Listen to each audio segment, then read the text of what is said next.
Darkness, that is, not just darkness of mood. The days were the shortest of the year, the nights longest. The weather was cold and gray.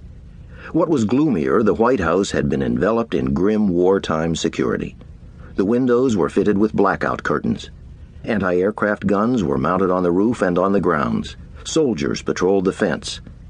It was only because the president had specifically forbidden it that army tanks didn't guard the gates. Gas masks in khaki canvas bags hung from their straps on the furniture everywhere in the house. They were urged to carry them about, though no one did. Her independence of movement was circumscribed. She had been accustomed to shaking off her Secret Service escort and traveling as she wished. No more. Now the agents insisted she must have their protection, and in this the president concurred. The First Lady couldn't look forward to Christmas, knowing that none of her children could come home. For Franklin, it would be a difficult time for yet another reason. His mother had died in September, and this would be his first Christmas without her. He still wore a black crepe armband on his left arm, the sign of his formal mourning. Distressing as holidays with her formidable mother-in-law had sometimes been, she had been able nevertheless to look forward to having the family together at Hyde Park, with a fire burning in the great fireplace, stockings hung, a tree. This year, even Christmas wouldn't bring relief from gloom and tension. She hid her feelings and showed a face of resolute self-confidence. She was no less energetic. Indeed, she reached out for new responsibilities, as if she possessed reserves of energy that had never yet been tapped. As the president shouldered the heavy new burdens of wartime leadership, she searched for ways to do her share, and she found them. In private, though, for a time her optimism failed her. More than once during those weeks, she shut herself for a little while in her room, and there, in small moments of privacy, Mrs. Roosevelt wept. Monday evening, December 22nd. "Tonight?" exclaimed Mrs. Roosevelt. "But they were not due until tomorrow." The president nodded. He had sucked in his cheeks and the corners of his mouth turned down slightly. He shrugged and pulled smoke through his holder, into his mouth and deep into his body. Then he nodded again and let a faint smile replace the expression of mild annoyance with which he had made his announcement. "They've been at sea 10 days, you'll remember." He shrugged again.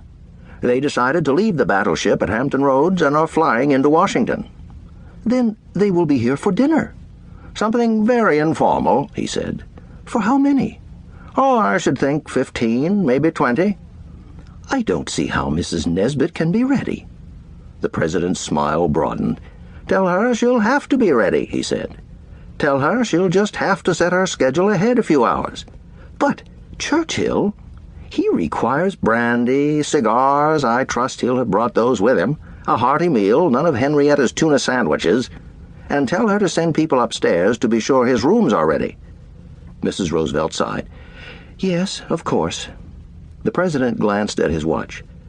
"I'll be leaving for the airport soon. Will you join me, Babs?" "With dinner for 15 to prepare on an hour's notice? Really?" "That's what you pay Henrietta for. Give her her marching orders and come along to greet the Prime Minister." She shook her head. "I shall greet him here. I have a feeling that this is not the first time he will completely abandon his schedule and impose a new one on us at a moment's notice." The president laughed. "According to Elliott, who visited him at Chequers, you recall, Winston is more royal than the king. Let Henrietta remember that. I won't have the Grand Alliance broken up over some household idiosyncrasy." She recognized him, of course, as soon as he stepped through the door. He was unmistakable. Short, rotund, cherubic, some said. Florid, the sandy red hair almost gone from the top of his solid head, jaunty little bow tie a bit askew, heavy watch chain draped over his ample belly, fat cigar clamped between two fingers of his left hand.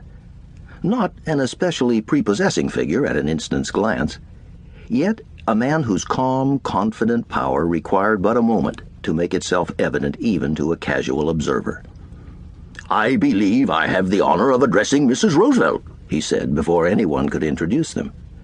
"Mr. Churchill," she said, "welcome to America. Welcome to the White House." "Thank you. And please allow me to present my colleague, Lord Beaver."